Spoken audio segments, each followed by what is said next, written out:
I think I literally have almost every handbag that I own in front of me to give you examples. What's up guys? In today's video, I wanted to go over something that I think is really important before you actually go out and purchase a designer handbag. There are some design details that I think are really important to consider before you actually go ahead and invest in such an expensive handbag.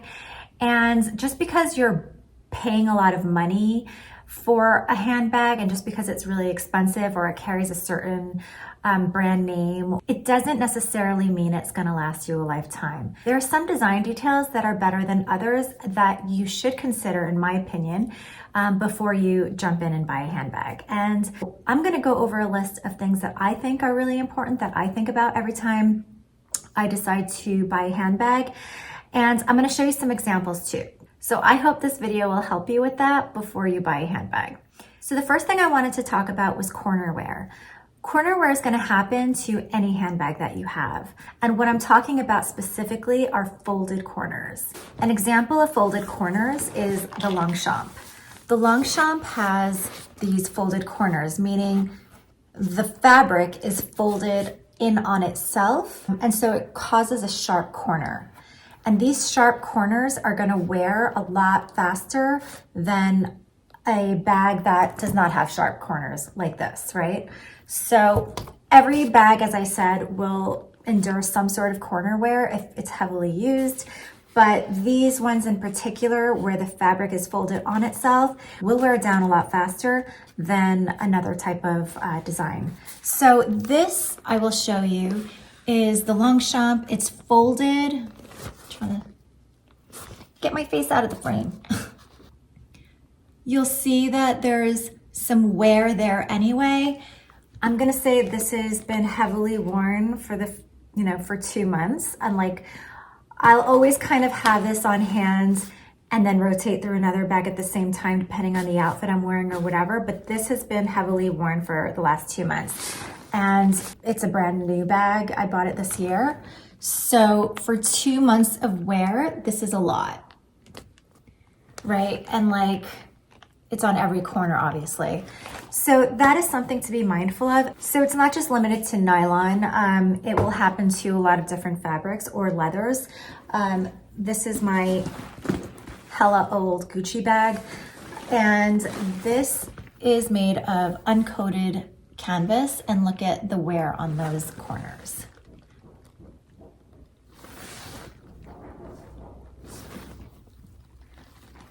So you can see the canvas is breaking down because this was a very, very heavily worn bag as well. The Coco handle by Chanel is also another one, which is probably one of the #1 reasons it's never appealed to me. But that has folded corners of leather, and that is the first place that you're gonna see wear, even though it's leather. So that's one design detail that I think is really important that you keep in mind before you think about buying a bag.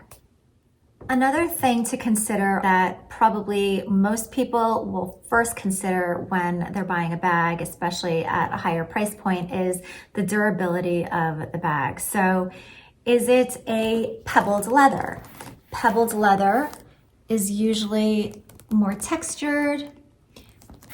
It has a lot more wearability and durability. It can withstand a little bit more versus a very delicate lambskin, which can easily scratch or get scuffed. A nylon is very wipeable, and that's very easy to take care of. You've got fabric bags or canvas bags that are not coated in canvas. And so if you spilt something on here, good luck trying to get it out, right? Because it's not coated. Versus a coated canvas that has more protection if you did spill something on it. Velvet bags, have a lot of texture and they can really attract a lot of dust.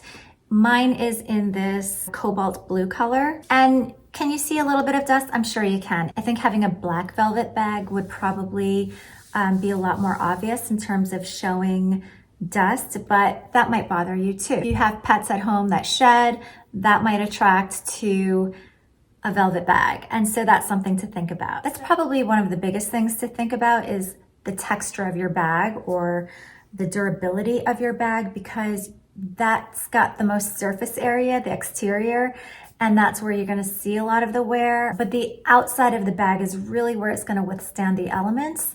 And so you wanna make sure that that's going to align with your lifestyle and it's not gonna drive you crazy. The next design detail that I think is really important to keep in mind, and it may or may not bother you, is glazing. The pochette Matisse is a prime example of glazing issues. Now, there are so many bags on the market that are both designer and non-designer that are finished with glazing on the sides or on the edges, and they don't have problems. For some reason, the pochette Matisse for the last, since 2016 or something like that, has had a tremendous amount of glazing issues where it was melting the glazing or it was cracking. Now, I've had this since, I believe, 2017.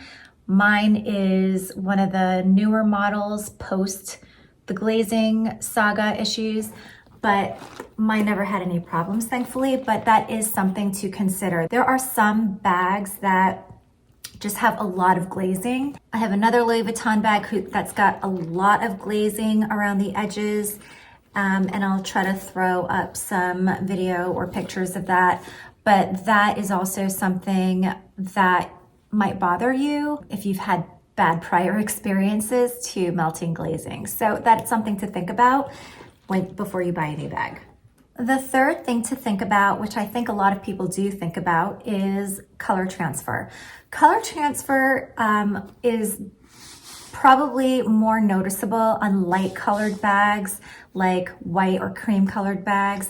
Even maybe like a light pink colored bag could have color transfer, especially when you're wearing dark colors and it's rubbing against your jeans or even a sweater. So it does happen if there's continuous rubbing and you're not conscious of it, especially if it's a soft, porous type of leather. I know that happens a lot, unfortunately, to like Chanel classic flaps or minis or things like that. You know, certainly you're not going to change your entire wardrobe if it happens to all be black, right? So just something to think about, like, is your wardrobe a mix of things, a mix of light and dark colors, where you can wear some of your light colored bags without thinking too much about, is it going to have any sort of color transfer?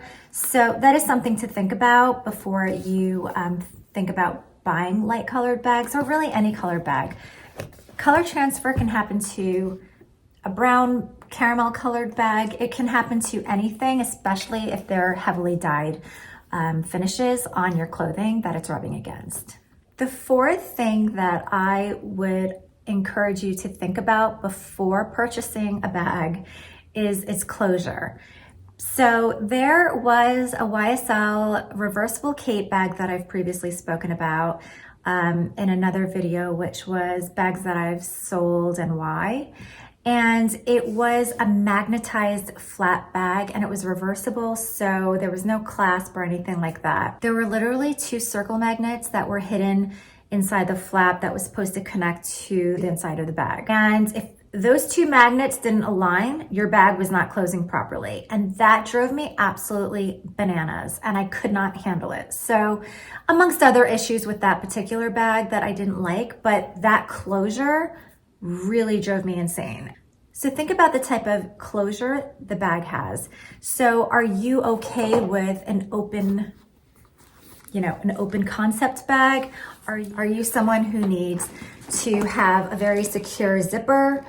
I mean, it doesn't get more secure than a zipper in my opinion. Are you okay with half and half? Like this has a zipped section and then this side is open. Or you can lock it with that closure against this little D-ring here.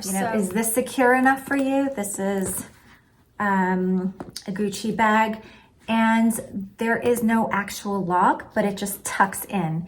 To be honest, when I first saw this bag, I loved this bag, but I was like, is this gonna stay put?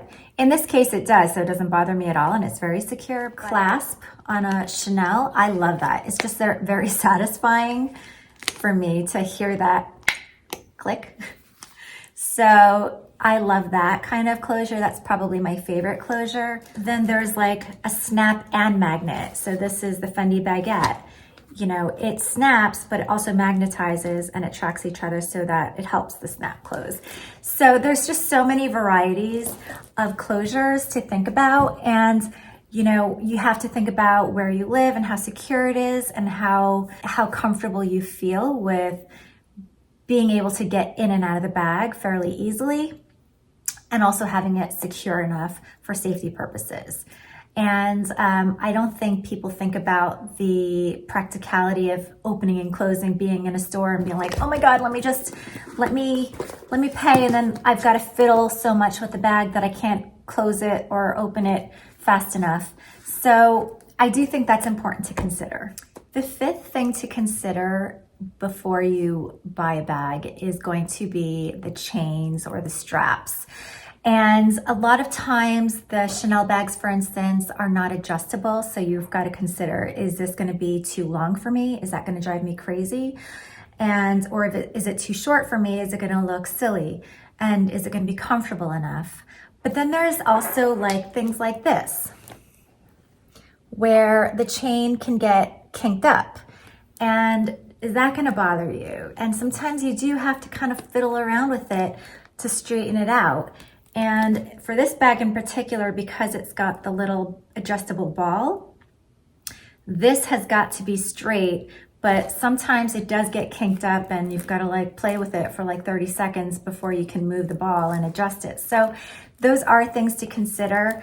The Chanel Le Boy bag, the strap and the chain gets caught in people's hair a lot, and that's a real big annoyance for people. Sometimes having an adjustable strap is great, but just because it's adjustable doesn't mean it's gonna suit you. So this is kind of an exaggerated example because I don't have a problem with this. This is my Fendi peekaboo strap, but sometimes if you adjust it so much and there's so much extra leather here and it doesn't sit straight, that will be really annoying.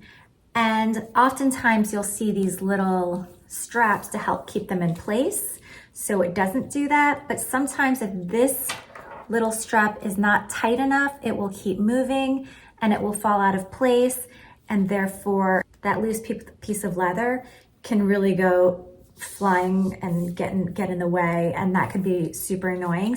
The other thing to consider is it made of vachetta? Vachetta, as we all know, is famous for water stains and aging and doing its regular thing with patina. And it could often be an uneven color, and that could really bother you. You know, are you going to be wearing it with tank tops a lot and potentially sunscreen or the natural oils of your skin getting onto the vachetta? You know, those are things to consider. The other thing to consider around chains is it loud?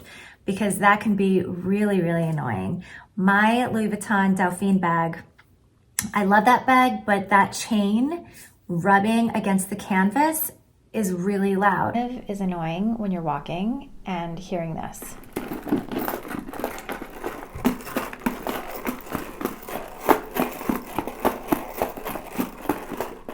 That's annoying. Or the chain is uncomfortable or heavy. Those are things to consider. Another thing to consider is, does your bag have feet? And my Fendi Peekaboo is quite large of a surface on the bottom, and it does not have feet. Why? I don't know. It drives me crazy. I wish it had feet. But obviously you're gonna put your bags down on a table at some point, and if the table is not clean or sticky or whatever, it can really damage the bag. So having feet on a bag, to me, is everything. This is my Alma, and it has feet. I love that. You know, this is my City Steamer. This has feet. I feel like most bags should have feet, especially if it's a structured top handle type of bag. It should have feet.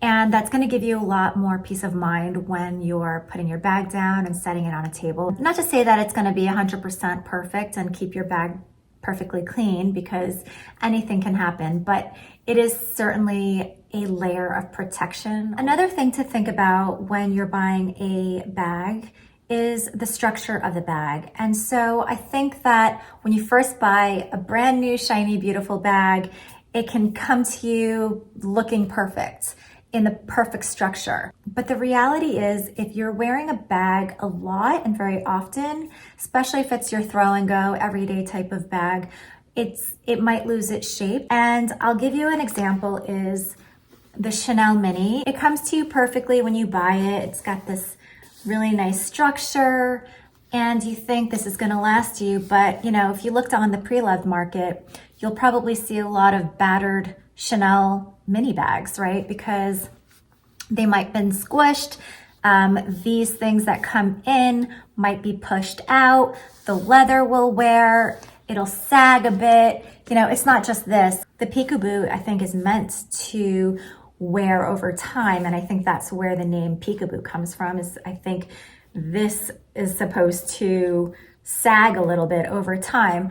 This is the mini size. I don't think that I'll lose its shape so much as the larger sizes might, but that's the intention in terms of how they design the bag, as I understand it. So some bags will lose its shape over time. Sometimes you can preserve the shape of your bag by buying one of those inserts that also help organize your bag. So that's a really good way to preserve its shape and form over time. But any bag's gonna look really pretty and good and perfect when you first buy it, brand new. But over time, when it becomes so overused and overstuffed, then you could lose its shape. And is that gonna bother you? Something to think about. And the last thing that I like to think about before I buy any kind of handbag, especially when I'm investing a lot of money in it, is how heavy is it before you put your stuff in it? Because obviously once you fill your bag with your belongings, it's gonna be a lot heavier. So another great example of that is the Birkin bag. My friend has the Birkin 30 and 35, and holy heck, they are super heavy without anything in it. And then when you put things in it, and of course it doesn't have any kind of crossbody or shoulder strap, that leather is so thick and luxurious, it is heavy and it carries a lot of weight. So, and no one wants to be slogging around town with a heavy bag. So this is my Louis Vuitton City Steamer, and I love this, and it's the PM size, so it's not too big. But if I got this in an MM size, even for me, I've got like neck and shoulder issues all the time. So I don't want to carry a heavy bag. This for me, as I said, is the PM, and it's perfect. It's a healthy weight, empty, but when I put my stuff in it, it's not that bad. It's very doable. So this is my checklist that I typically go through before I put my money towards any kind of bag, but it's obviously not comprehensive. So if there's something that I missed that you think is really important to consider before buying a bag, then definitely put those in the comments below for all of us to read, because I'd love to know what those are. And I hope you found this helpful.